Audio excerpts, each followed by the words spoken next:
CIET NCERT presents curriculum-based series Dhwani Shala. So friends, let's join in Dhwani Shala class 8. Hello my dear friends, how are you? I hope you all are fine. I am Lisa Biswal and today we are going to discuss chapter 1 of class 8 from your textbook, that is Crop Production and Management. As you know, food is a common requirement for all living organisms. We all love to eat and have different food habits. But can you answer, why do we all need food? Because our body requires energy for performing various functions such as digestion, respiration, excretion, and others. Apart from these internal biological activities, we require energy for physical activities like running, walking, playing, sitting, speaking, and even sleeping. And food acts as our major source of energy. Now, the question arises, from where do we get this energy? Like we know, plants can make their own food. Can you people tell how green plants synthesize their own food? Green plants make the use of sunlight to prepare their food by the process known as photosynthesis. But what about animals, including humans? Can we make our own food? No. We are dependent on plants and other animals for our food requirements. Now, as we know, we get our food from plants and animals both. The next question which should come into our mind is, in a vast country like India, with such a huge population, how food is made available for all? Dear students, to fulfill huge demands of food, food has to be produced on a large scale. But can large population only be the key requirement for fulfilling the demands of such a large population? No, a balance is required between three factors. And what are they? Timely production, proper management, and lastly, its distribution among masses. Now, have you ever visited any village? What did you see there? Greenery and greenery all around, right? Large number of green fields. Also, you must have seen tools like khurpi, sickle, shovel, plough, etc. in the fields. Most of you must have used it in your own garden too. If not, then it's time for some gardening activity, my dear students. You will better understand where and how these tools can be used. Children, these tools are used for agriculture. We will study in detail about these tools later. But before that, do you know how agriculture came into being? Till 10,000 BCE, people were nomadic. They used to wander in groups from one place to another in search of food and shelter. For food, they initially started hunting and ate raw fruits and vegetables. Later, they started cultivating land and producing crops like rice, wheat, etc. Thus, agriculture came into being. When we talk of agriculture, what comes to your mind first? Various types of crops like wheat, ragi, bajra, green leafy vegetables, fruits, etc. So do we find all our favorite crops every time? Or they are limited to a particular season or month of the year? Students, if you have noticed, a few vegetables like pea, mushroom, or ladyfinger can be seen in winters majorly. Similarly, cucumber, pumpkin, muskmelon, and watermelons are limited to only summers. But why so? Why can't we get our favorite food throughout the year? This is because the production of a particular crop is governed by climatic conditions like temperature, humidity, and rainfall of any area. Like paddy can only be grown in winter as it requires a lot of water. Therefore, it is grown only in the rainy season. The climatic condition vary from place to place. This is the reason that we see a rich variety in crops that are grown in different parts of the country. To acquire a detailed understanding of this, let's first talk about what crops are and their classifications. When plants of same type are cultivated at one place on a large scale, it is called a crop. Like in wheat field, you will find only wheat grown alone on a huge landmass. Similarly, there are sugarcane fields and rice fields, etc. Crops are of different types like cereals, vegetables, and fruits. Crops are classified on the basis of the season in which they grow. Kharif crops, the crops which are sown in the rainy season, are called Kharif crops. In India, the rainy season is generally from June to September. An example of Kharif crops are paddy, maize, soyabean, groundnut, etc. Second is Rabi crops. These crops are generally grown in winter season, that is from October to March. Examples of Rabi crops are wheat, gram, pea, mustard, etc. Students, you can make a list of all the Kharif and Rabi crops that are grown in our country. Now, we will discuss the basic practices for crop production step by step, and these can be listed as follows. First, preparation of soil. Second, sowing. Third, adding manure and fertilizers. Fourth, irrigation. Fifth, protection from weeds. Sixth, harvesting. And seventh, that is storage. Friends, have you ever planted a seed? If not, you should plant at least one seed and take care of its nutritional requirement and growth. The basic practice for crop production are largely similar whether carried by a gardener or even by you when you grow ornamental plants in your house. These practices are broadly referred to as agricultural practices. Now, we are going to discuss the various agricultural practices one by one in detail, beginning with preparation of soil. Before growing a crop, we have to prepare the soil. So, how farmers prepare the soil? For growing crops, turning and loosening the soil is the first step. Why do farmers do this? Any idea?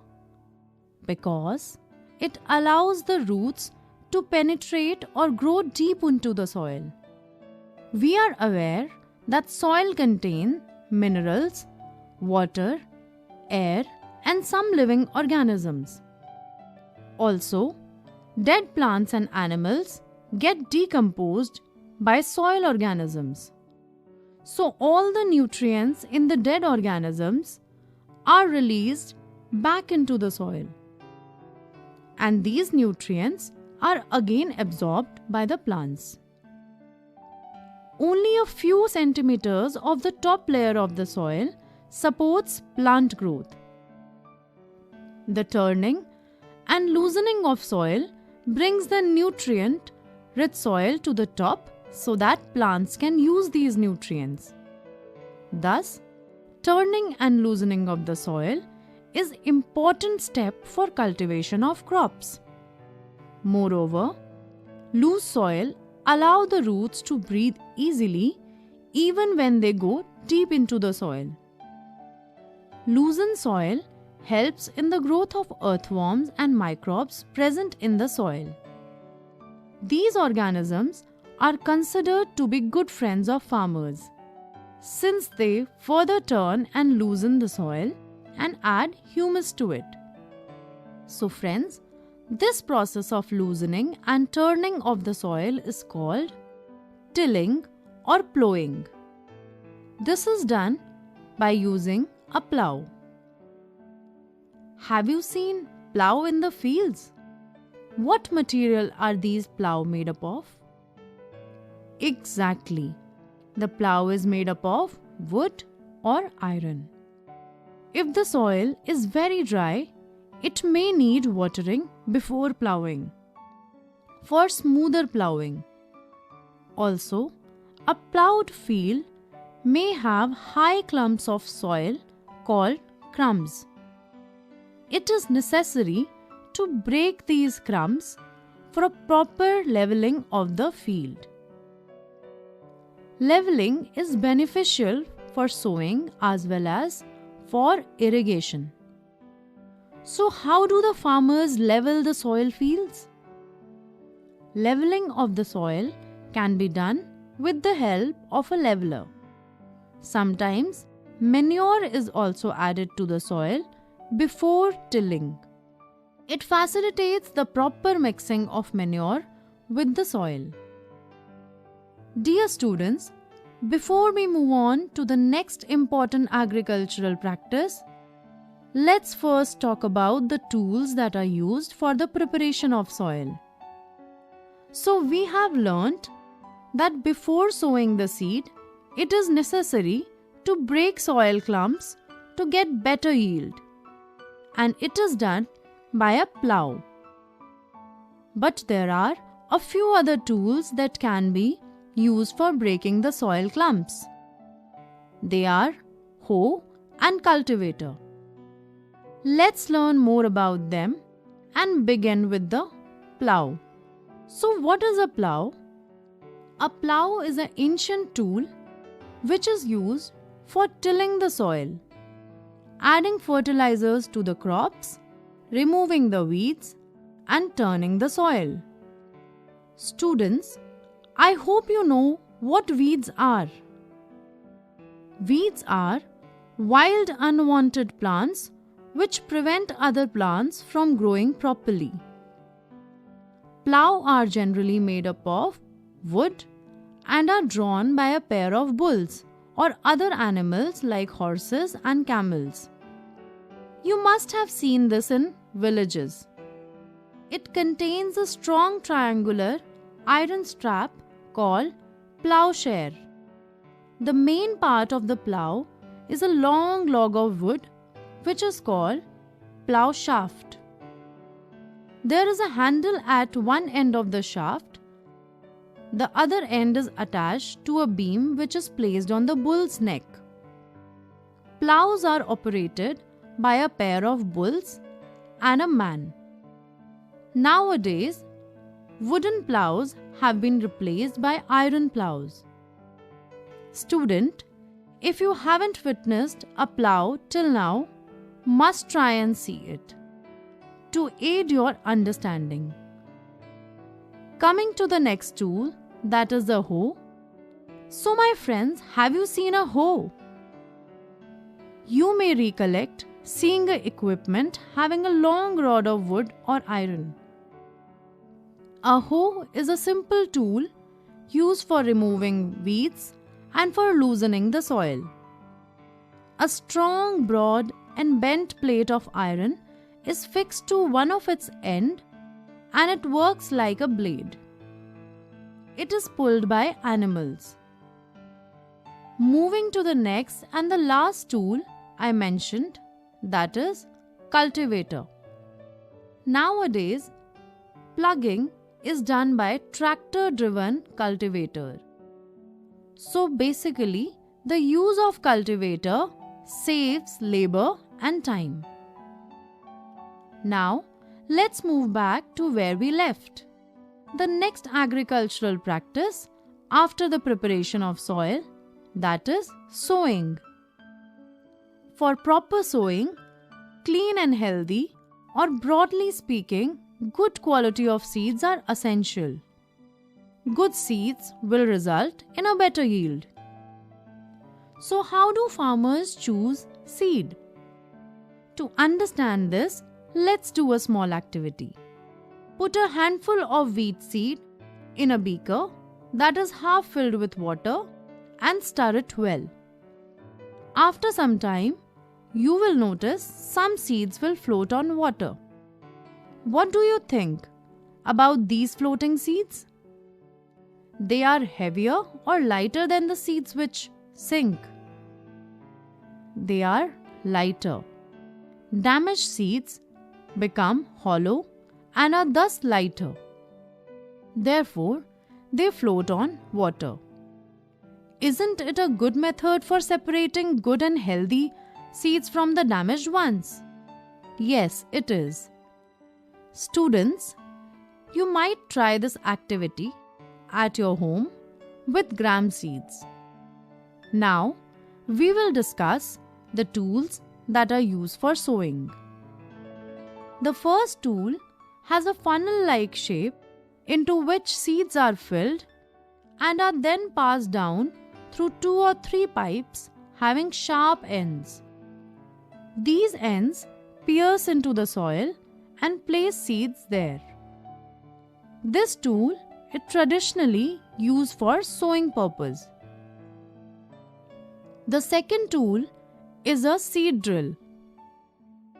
It is used for sowing with the help of tractors. It sows the seeds uniformly at equal distance and depth. After sowing, seeds are covered by the soil. Students, can you guess why the seeds are covered by soil? It is quite simple: to protect them from being eaten by the birds. To avoid overcrowding of the plants, seeds are sown at some distance from one another. It is for plants to get sufficient sunlight, nutrients, and water from the soil. So sometimes in this process, a few plants may have to be removed to prevent overcrowding. Now, have you ever visited the nursery? What do you see there? You will find there are little plants kept in small bags. You might be curious to know why they are kept like this. Any idea? Plants are kept in bags to protect them from outer environment. And when they are grown into seedlings, they are transplanted into the field manually. Paddy seeds are such. They are first grown in a nursery. When they grow into seedlings, they are transplanted to the field manually for further growth. So students, you must have noticed that some plants grow better and look much healthier than others. Why does this difference occur? Have you ever tried to find the reason? It is due to the manure and fertilizers. So what are manure and fertilizers? And what is their effect on soil? Substances that are added to the soil in form of nutrients for healthy growth of plants are called manure and fertilizer. In certain areas, farmers grow crop after crop in the same field. It means the field is never left uncultivated or fallow. In such cases, the soil becomes poor in nutrients. Therefore, farmers have to add manure to the field to fill up the soil with nutrients. This process is called manuring. But also, improper or insufficient manuring makes plant weaker. So manuring should be done properly. So the next question is, where do we get manure from? Manure is an organic substance obtained from the decomposition of plants or animal waste. Farmers dump plant and animal waste in pits at open places and allow it to decompose. This decomposed matter is then used as organic manure. But friends, who does this decomposition? The process of decomposition is done by some microorganisms. Now, we will understand through a simple activity how adding fertilizer can help in the growth of plants. So let's begin. Take moong or gram seeds and germinate them. Then select 3 equal size seedlings. Now take 3 empty glasses and mark them as A, B and C. In glass A, we will add a little amount of soil mixed with a little cow dung manure. In glass B, we will put some soil mixed with a little amount of urea. Similarly, we will put some amount of soil in glass C without adding anything. Now we will pour some amount of water in each glass and plant the seedlings in them. And then we will keep it in a safe place and water them daily. After 7 to 10 days, we will observe their growth. So what we will observe? Will the plants in all glasses grow at the same pace? Which glass shows better growth of plants? And in which glass was the growth fastest? Glass B will show the better and fastest growth of plant because of urea, whereas the glass C will display the slowest growth due to the absence of any additional nutrients. So what can we conclude from here? That urea is a fertilizer that supplements the growth of plants. It provides nitrogen for the growth of plants. Fertilizers are chemicals that are rich in a particular nutrient or set of nutrients. Some examples of fertilizers are urea, ammonium sulfate, superphosphate, potash, NPK, that is nitrogen, phosphorus and potassium. These are produced in factories and have largely helped farmers to get better yield of crops such as wheat, paddy and maize. But dear friends, there are some disadvantages of fertilizers too. Their excessive use makes the soil less fertile. Fertilizers are also a source of water pollution and affect aquatic life. So what measures one can take to minimize the harm caused by them? To maintain the fertility of the soil, a switch from fertilizers to organic manure is required. And if the fertilizers are used, then the field should be left uncultivated in between 2 crops. The use of manure improves soil texture as well as its water retaining capacity. It refills the soil with nutrients. Soil can also be filled up with nutrients through crop rotation, and this can be done by growing different crops alternately. In northern India, farmers are being encouraged to grow legumes as fodder in one season and wheat in the next season. can you state the reason why?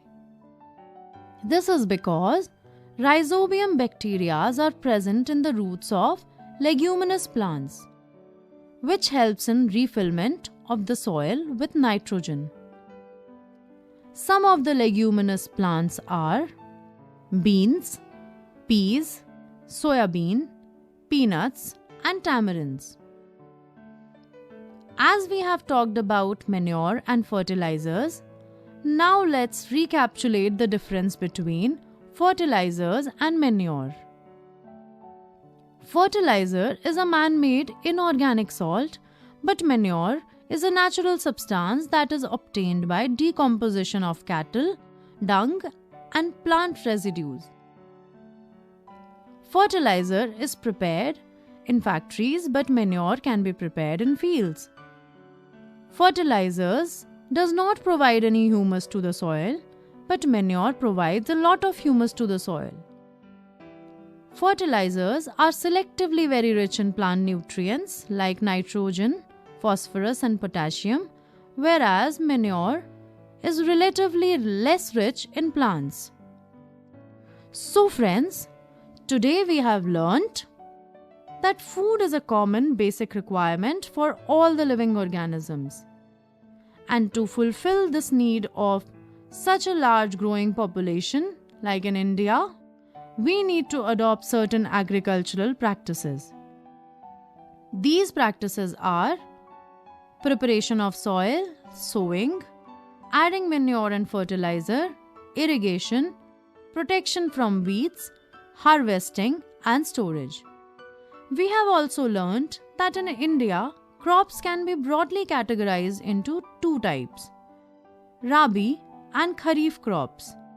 To get a high yield of crops, it is necessary to prepare soil by tilling and leveling. Plough and levelers are used for this purpose. Sowing of seed at appropriate depth and distance gives good yield.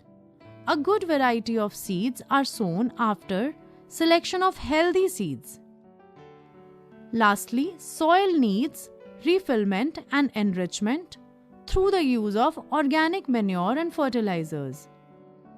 Dear students, in the next session, we will continue with other essential agricultural practices such as irrigation, protection from weeds, harvesting, and storage. Till then, keep enjoying learning. See you in the next session. Friends, you are just listening to the series Dhwani Shala. Production assistant Amit Kumar. This series Dhwani Shala was recorded by Bati Langlingdo and Vikas Sangwan. Produced by Vandana Arimardan. And this program is brought to you by CIET NCERT, New Delhi, India.